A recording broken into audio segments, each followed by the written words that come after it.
Good evening, everyone. Welcome to the Northampton Township Board of Supervisors meeting. It is Wednesday, September 17th, 2025, and call the meeting to order. We'll start with the Pledge of Allegiance and a moment of silence. And I'd just like to say for our moment of silence, I have a brief statement. Our nation has witnessed some senseless and horrific acts of violence in recent weeks, months, and even today. Our moment of silence tonight should reflect on keeping these families in our thoughts and remembering violence is unacceptable. I pledge allegiance to the flag of the United States of America and to the republic for which it stands, one nation, under God, indivisible, with liberty and justice for all.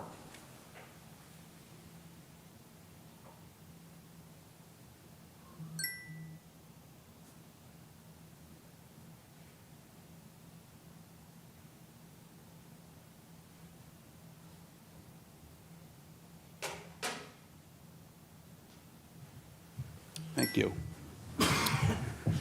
So before we start, just one reminder, we have two opportunities for public comment this evening. The first opportunity is for agenda items only. If you'd like to speak on one of the agenda items, please sign up at the sheet in the back, on the sheet that says agenda items, and I'll call you to the microphone. There's a second opportunity at the end of the meeting, which is public comment for anything that's on your mind, and if you'd like to speak on that, you can sign on the other sheet, and I'll recognize you then and bring you up at the end of the meeting.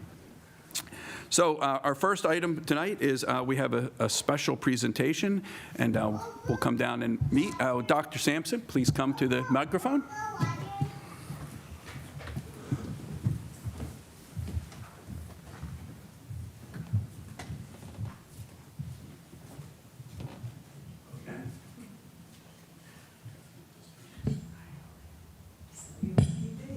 I know.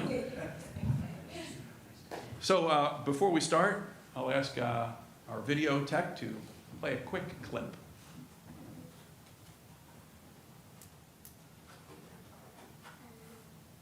Maybe I caught him off guard.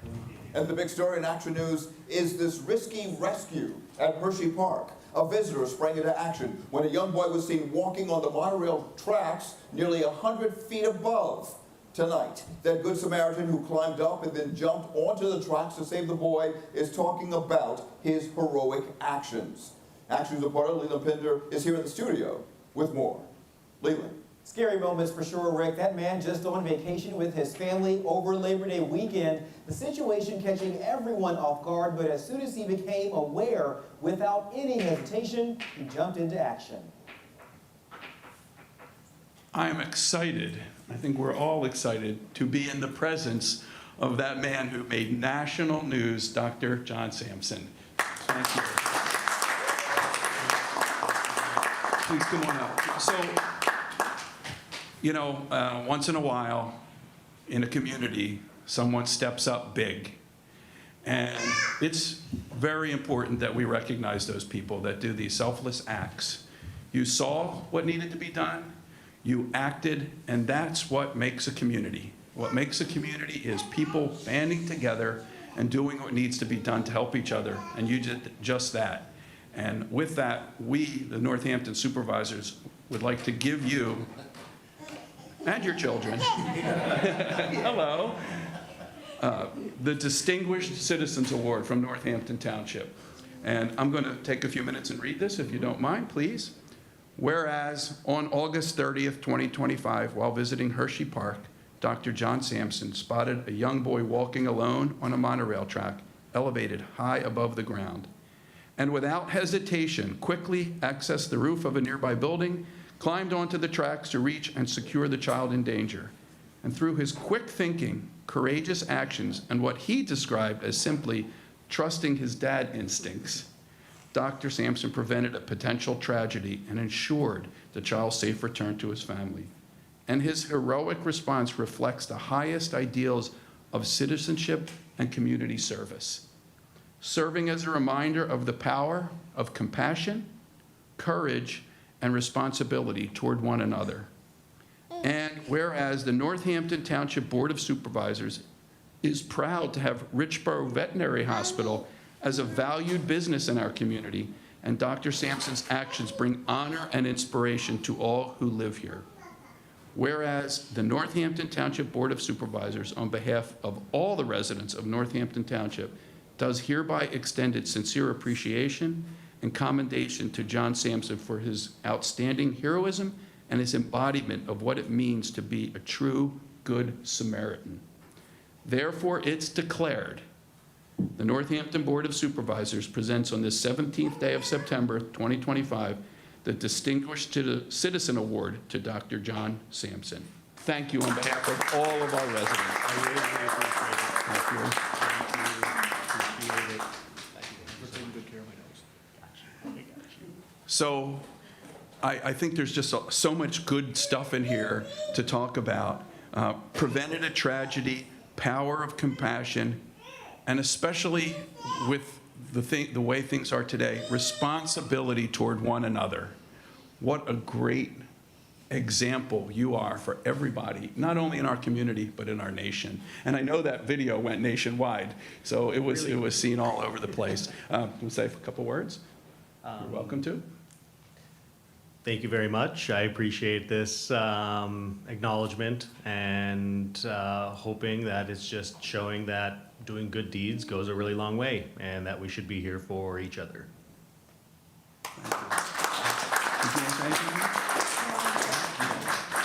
Well, I can say I am proud to be in your presence. So thank you for what you did. And we'd like to have a picture. I'm going to take this out of the way.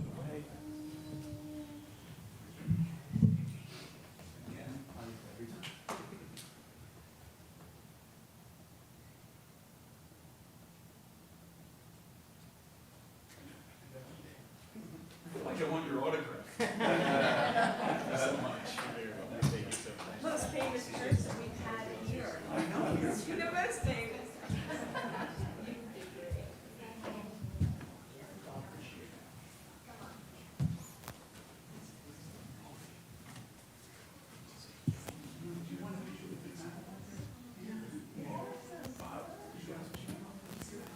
Let's bring everybody else. Do a family photo.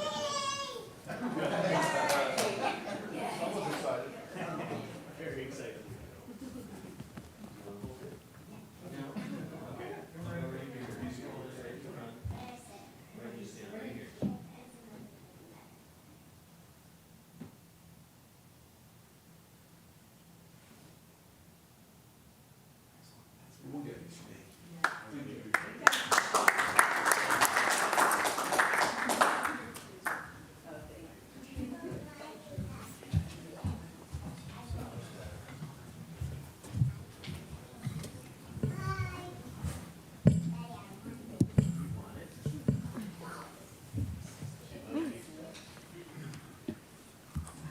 Thank you. Thank you. Thank you so much. We appreciate you.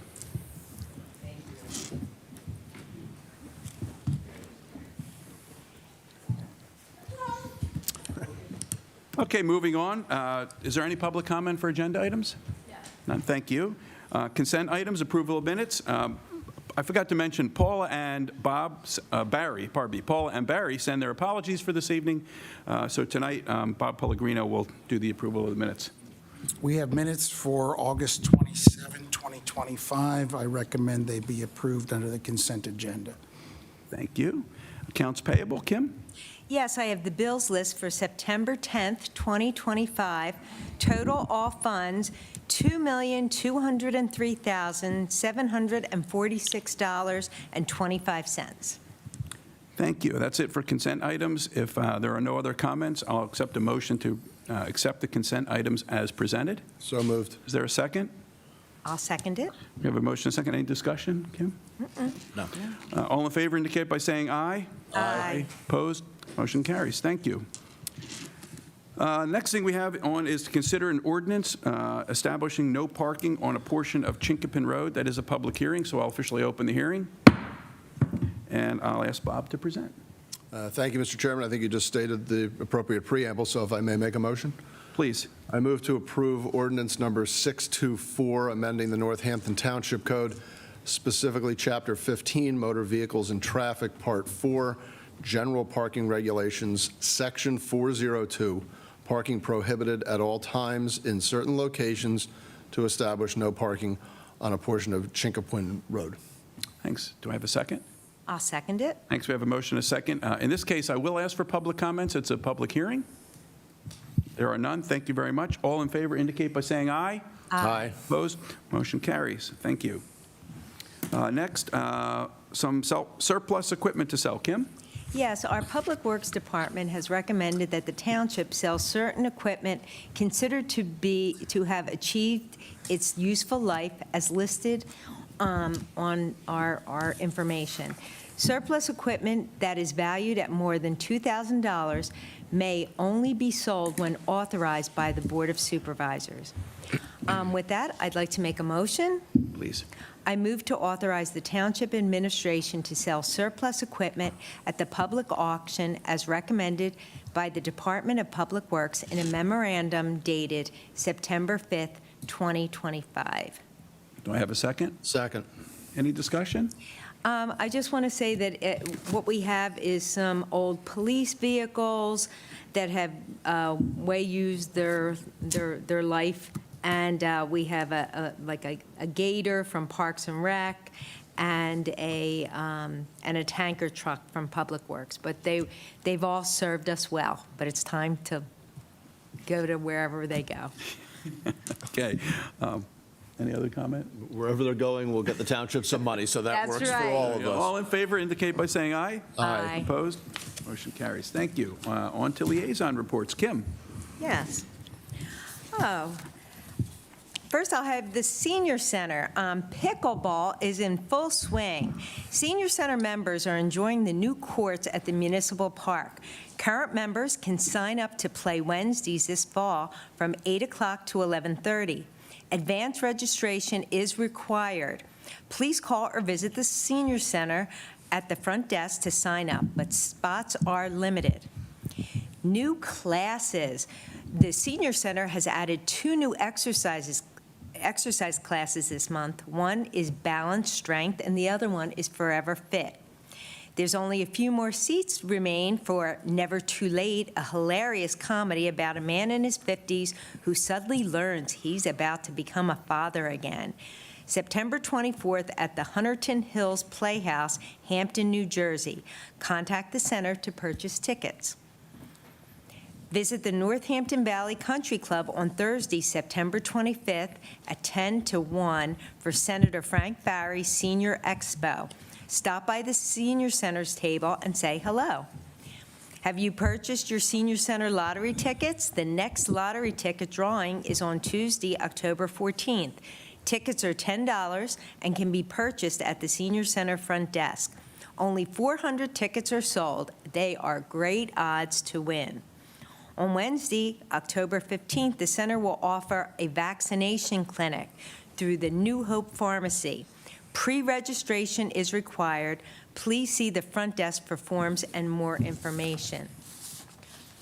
Now, Parks and Rec. Fall has officially started at Parks and Rec. Coming in October, Liddit's Chocolate Walk, October 11th. Explore 25 shops and restaurants offering chocolate creations from the region's best chefs, bakers, and candy makers. Proceeds benefit children's charities in Lancaster County. Also, a Cape May winery and shopping on October 15th. Guests will enjoy a visit to Cape May's winery, lunch, and local shopping. Limited seats remain. For our family and community events, families won't want to miss our revamped Halloween happening, now scheduled for Friday, October 24th from 5 to 9. The evening will feature food trucks, our famous costume parade with prizes, and a showing of the Halloween classic Hocus Pocus at the amphitheater immediately following the parade. Now, about tickets. Most of our theme park ticket sales have closed for the season, but discounted tickets are still available through December for Sesame Place, Adventure Aquarium, the Museum of the American Revolution, and AMC and Regal Cinemas. Visit www.northamptonrec.com for the full range of programs, trips, and events for children, adults, and family of all ages. We look forward to a fun and festive fall season with the community. And this should have come out, there we go, there, okay, there it is. You should have gotten this in the mail. If not, you can grab one here at the Township Building, but this tells you everything that's going on this season at Parks and Rec. And I also would like to say that thank all the people who were involved in Northampton Day. It was a wonderful day. The weather was gorgeous. And I just want to say thank you to the Northampton Day Committee and all the volunteers that made this day such a success. It was just a beautiful day. So thank you very much. That's all I have. Thank you, Kim. Bob? Thank you, Mr. Chairman. And to echo your sentiments, Northampton Day was great this year, and we really lucked out with the weather, so thank you to all involved. I have no liaison report this evening, although I originally was going to make a few remarks given the proximity of the meeting to September 11th in light of recent events. I'm going to ask everyone to bear with me. I have a few things I'd like to say. We started last week knowing the anniversary of September 11th would be on Thursday. We had no idea of what was coming the day before. I myself was living in Washington, D.C. on September 11th, 2001, and my family was in New York. Fortunately, no one in my immediate orbit was a victim of the attacks, but we all knew people who were, or were related to people in the towers and on the planes. It was a horrific day for the nation, one I fear those who were too young 24 years ago or perhaps not yet born can never understand. In the years preceding the attack, Americans were sleepwalking through what in hindsight seems like obvious signs that something terrible was coming. Sadly, it was only the vicious murdering of thousands of Americans on our own soil that woke us up from that sleep by immediately marching us into a real-life nightmare. On September 12th, 2001, we weren't left, right, or center. We were Americans. The sense of patriotism, love of your country, and love of your fellow Americans was as strong in the weeks and months following the attacks as it had ever been in my conscious lifetime. In November 2001, for reasons irrelevant to these remarks, I was able to walk the entirety of the Ground Zero as the fires still burned. As I wandered through the carnage, I remember hoping that New Yorkers and Americans would never forget what had been done to our nation, while at the same time fearing they would. Last week was a stark reminder, as much as any, that my fears of what would be forgotten were actually realized many years ago. Much as the early morning of that Tuesday nearly 24 years ago, September 10th, 2025, was just like any other day. Beautiful weather. I was in my office with the channel that aired Charlie Kirk's show each day on in the background when the news came across that he had been shot at an event on a college campus in Utah. It was within the next hour I watched his friends and coworkers learn on live television that Charlie Kirk was dead, assassinated on a college campus in the United States of America by who we now know was a fellow American. Were the signs of what we were sleepwalking through leading up to this massacre in front of thousands of onlookers as obvious as those we ignored a quarter century ago? Well, I suspect in many ways they were. Even more disheartening than missing them was that while September 11, 2001 brought the country together, the events of September 10, 2025 seem to have brought us only further apart. I never met Charlie Kirk. I never heard him speak in person.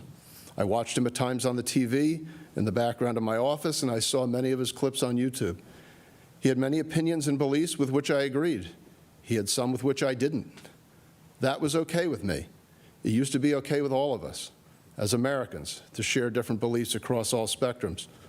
The ability to peaceably agree to disagree seems to be only one of the many things we all as Americans lost along the way in the last 24 years. The silver lining of the murder of Charlie Kirk is sadly not a cohesion among our citizens, but that does not mean there isn't one. The international reaction to his assassination has caused many people to look inward, astonished by what one man who never saw the age of 32 could do with determination, faith, and love of his country. There aren't many Charlie Kirks among us, but if we each just did our part, could we get back to the patriotism and love of country we all felt in the months following the fall of the towers? We should all ask ourselves, are the things I do and say helping our country or hurting it? We all have love for different things. Family, friends, and children are hopefully high on the list for most. Maybe you love a weekend at the shore, a round of golf, or a drive in your car on a Sunday morning. Are the people, places, and possessions in your life perfect? Probably not. But would you want to fundamentally change anyone or anything you really love? I doubt it. If you claim to love this country while wanting to fundamentally transform it, maybe you should reconsider what the word love really means. My in-laws are naturalized citizens who were born in the former Yugoslavia. My family was fortunate to take my 11 and 9-year-old children to Eastern Europe this past summer to see where their grandparents' American dreams were hatched. Having begun in Belgrade, we migrated into Romania and saw the memorial to the initiation of the 1989 revolution against the evils of communism and the eventual execution of Nicolae Ceausescu. I explained to my children how regular citizens, just as we are, laid down their lives for the hope of freedom, a freedom they themselves never realized. How do you explain to children they won the lottery by simply being born in this country? It's difficult to convey, but pales in comparison to the difficulty now faced by Charlie Kirk's wife when his oldest child asks her, "Where is Daddy?" If you can see the video circulating of that child running into her father's arms and still feel a shred of happiness that he is dead, maybe you should reconsider what it is to be happy. And if you are a parent who can feel anything but profound sadness for what was stolen from that child and her sister, who will never know her father, you are a monster. I feel great pity for any child raised with your values. On this past summer's vacation, I also spent time in Budapest, near where my Jewish great-grandfather, who was in this country, thankfully, long before the horrors of the 1930s occurred, was born. I saw the stumbling stones marking the homes out of which Jews were marched to their ultimate and nightmarish deaths. I saw the memorial of brass shoes on the edge of the Danube, where Jews, men, women, children alike, were indiscriminately lined up along the river and executed in cold blood. As I stood at a genocidal crime scene, I thought of how the mis- and overuse of the term Nazi has completely cheapened its meaning to a new generation of people. The intellectual laziness and absurdity of calling Charlie Kirk and people like him Nazis would be comical were it not so patently offensive to the memories of those who were tortured and slaughtered, Jews and millions of others, at the hands of the Third Reich. So if you like to call your fellow Americans with whom you disagree ignorant Nazis, maybe it is you who is ignorant to the horrors of Nazi Germany. Read a book about Auschwitz. Read the transcripts of the Nuremberg trials. Watch Schindler's List if you're too lazy to read. You spit in the faces of millions of victims of Nazism and their descendants when you misuse that term. The American dream is something we are all free to fulfill because we were born here. A dream dreamt by millions around the world living under true oppression and without our freedoms and opportunities. We are the strongest country in the world, yet the most merciful. We are the wealthiest country in the world, yet the most generous with our riches. One right we don't have is to steal a fellow American's dream with a gun. If you think America is oppressive and lacking in freedom, maybe you should ask yourself why people in the third world on the other side of the globe are able to see clearly something you don't see as it stares you in the face day in and day out. We live in a country of laws, of equal justice for all, of inalienable rights. Not one of us has the right to be judge, jury, and executioner. That is not a country in which you want to live. If you felt anything but relief for the assassination and the assassin of an innocent man being apprehended, maybe you've never had to live in fear because you live in this great country that protects you from tyrannical government and vigilante justice. If you felt hope that reports of the assassin's family's political persuasions would tie him to those same beliefs, maybe you should reevaluate what it is that you hope for in this world. I think social media is one of the most dangerous things ever foisted upon us. I don't personally use it, but accept it as an unavoidable reality. If you believe everything you see online and mindlessly repost facts that 5 minutes of research would disprove, maybe you aren't responsible enough to use social media. Many of those people exist because I've seen countless descriptions of Charlie Kirk in recent days that bear no resemblance to anything I ever heard him say or profess. Tell me you've never listened to him without telling me you've never listened to him. He respectfully challenged people's beliefs with words and ideas. If your beliefs can't stand up to scrutiny, maybe they aren't beliefs worth defending. The First Amendment protects people's right to post vile celebrations of this assassination as much as it protected Mr. Kirk's right to say the things he said in life. The First Amendment protects against government-compelled or controlled speech. but it doesn't protect you from a litany of consequences. You don't get to assert it as a sword and a shield depending upon the circumstances. If you think professing a vile joy over this assassination does not subject you to the consequences of a civilized society, maybe you don't really understand what freedom of speech is at all and don't belong in a civilized society. Charlie Kirk defended the right to disagree with him. He didn't fight with hate or weapons, but with ideas and beliefs. He was publicly executed in front of thousands of onlookers. The assassin's weapon of choice, a common hunting rifle, loaded with rounds that, in an example of mind-boggling irony, spoke of fascism as if his actions were not that of a fascist. Charlie Kirk's weapon, the one he died with in his hand, was a microphone. The ammunition was his words. The words the thousands who saw him slaughtered came to hear. Words the assassin never realized couldn't be silenced with a bullet that stole a husband from his wife, a father from his children, a friend from those who loved him, a leader from his followers, a voice for the voiceless, and a patriot from his country. If you in any way celebrate that, there is no maybe about it. You are the bad guy. You are immoral. You are the fascist. If you think anything I said today is critical of your personal political beliefs, maybe it's time you reevaluate your politics. We should all be mourning any act of political violence in our country and revolt at the idea it is ever justified. Maybe before we post, speak, or broadcast about this tragedy, we can all ask ourselves, am I making America better or worse by my actions? I would like to think spurring that kind of thought is something Charlie Kirk would have approved of, no matter your political affiliation. That's all I have. Thank you, Bob. For my report this evening, I have a few things. One, I'm going to jump in and cover Paula on the library rebranding. The library, as you may have heard Paula talk about, did a rebranding along with their strategic plan. And last week, Paula and I were able to attend the official unveiling, and I think you're seeing the new logo now, Free Library of Northampton Township.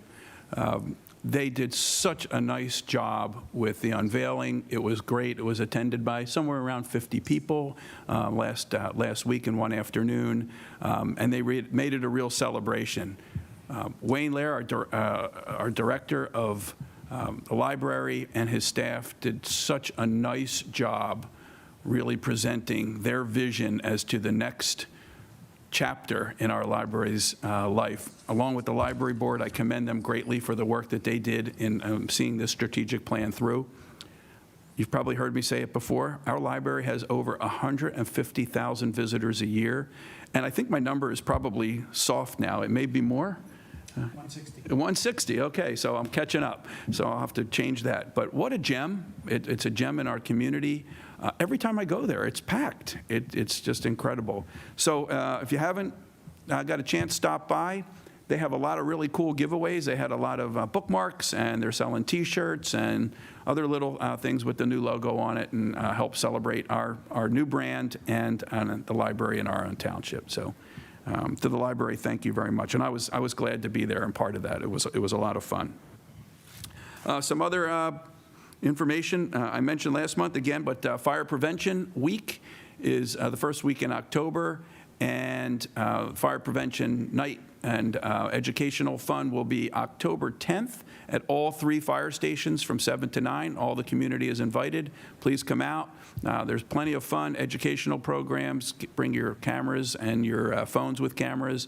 There'll be snacks, and meet the firefighters. They love to talk about fire safety and the fire trucks themselves.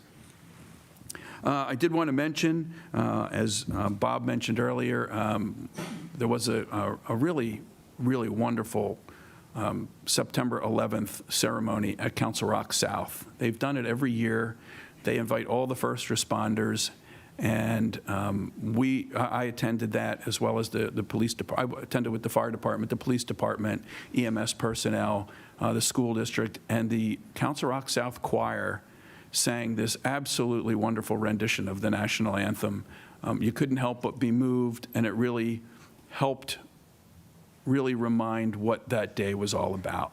And so I want to thank the Council Rock Choir for having everybody up there from the township and remembering to keep the memory of that day alive, so that we can share with our future generations what that was all about.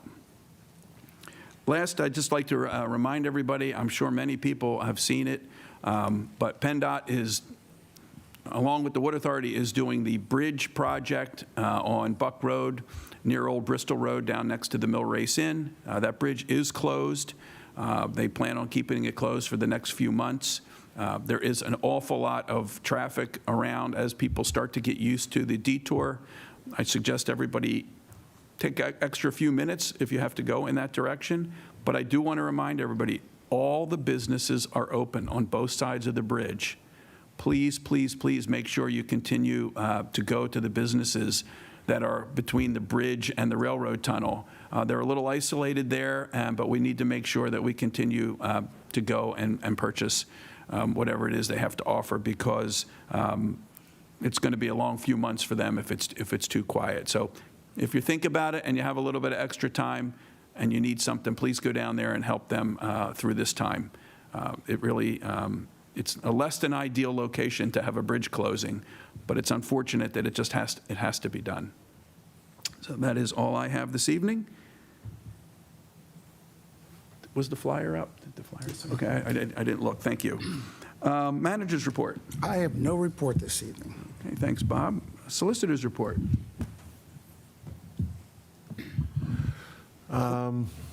Obviously, we're meeting a week early this week because of the holiday next week, so just like to wish everyone a Happy New Year, who will be celebrating Rosh Hashanah, and that would end my report. Thanks. I mistakenly skipped the assistant manager's report because I wrote on top of it. Sorry. Bill? No worries. Thank you. Two things I want to mention tonight. The Veterans Advisory Commission is having a fundraiser on September 25th at 6 p.m. at Giuseppe's here in Richboro. It's a fundraiser to raise funds to purchase wreaths that will be laid later this year at the Union Cemetery. It's an annual event where they lay wreaths on headstones for service providers. Again, the event is September 25th at 6 p.m. at Giuseppe's. They are requesting a RSVP. If you can RSVP to Kristen Riley. Her email is KRISRON@comcast.net. The second item to follow up on the Buck Road Bridge project that Chairman Selisker referenced, continue to update our website with as we get new information about the closures. So we encourage everybody to please sign up and receive to get an email from us as we post updates for not only this project but all capital projects. That's all I have. Thank you. Thanks, Bill. Sorry I skipped you. That's okay. Engineers report? I have no report tonight. Report. And public comment? Do we have anyone? Yes, there is one. I'll call you. It's okay.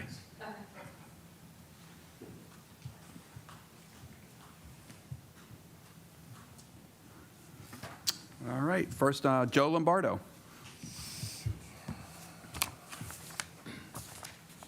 Just state your name for the record, if you don't mind. Okay. Joe Lombardo in Holland, PA.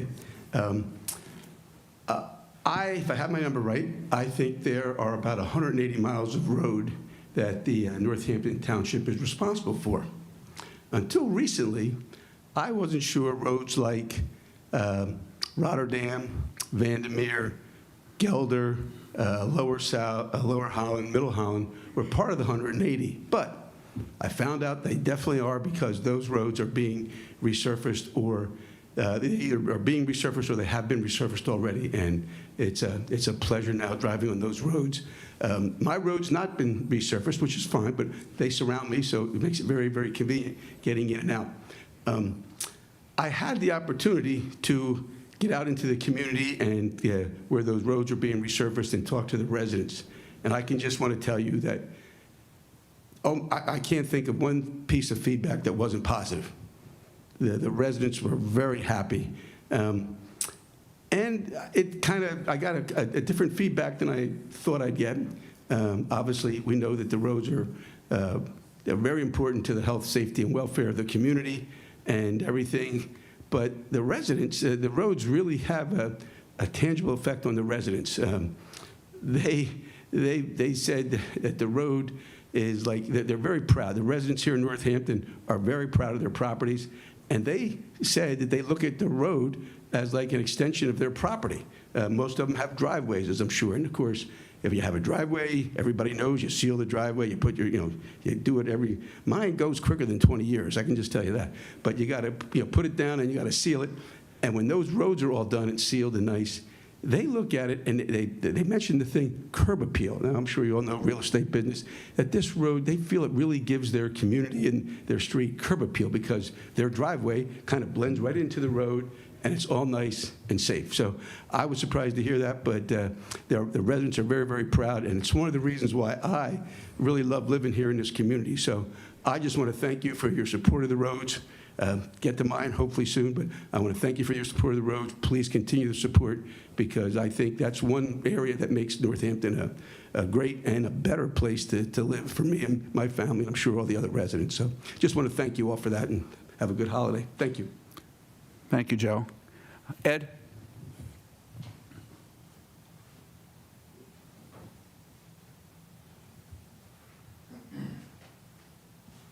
Hi, Ed Mayer from Churchville. Just a quick, very quick comment. Good evening, everyone. I just wanted to mention that Supervisor Salzer's comments tonight, while very poignant, could be perceived. I'm one of those people that actually watch the supervisor meetings, so I'm sure I'm in a small minority. And as poignant as the comments were, I felt that it could be construed as a statement from the Board of Supervisors as they were made during a public hearing. Also, it would seem to me that if they're not being made as part of official business of the Board of Supervisors in their capacity, that perhaps a personal statement or a press conference or a press release or a statement that contains each and every word that you mentioned would be more appropriate. I do have to say that for I guess the overwhelming majority of Northamptonians, it could have come off a little bit as an admonishment, and I think everybody respects everybody's opinion. And again, I wouldn't change a word of what was said, other than the fact that if they're personal, it's a personal statement, or is it a statement from the Board of Supervisors? I just wanted to call that out. Thank you very much. Have a good evening. Thank you, Ed. There's no other names on the list, and there's no other business, so the meeting is adjourned. Good evening, everyone.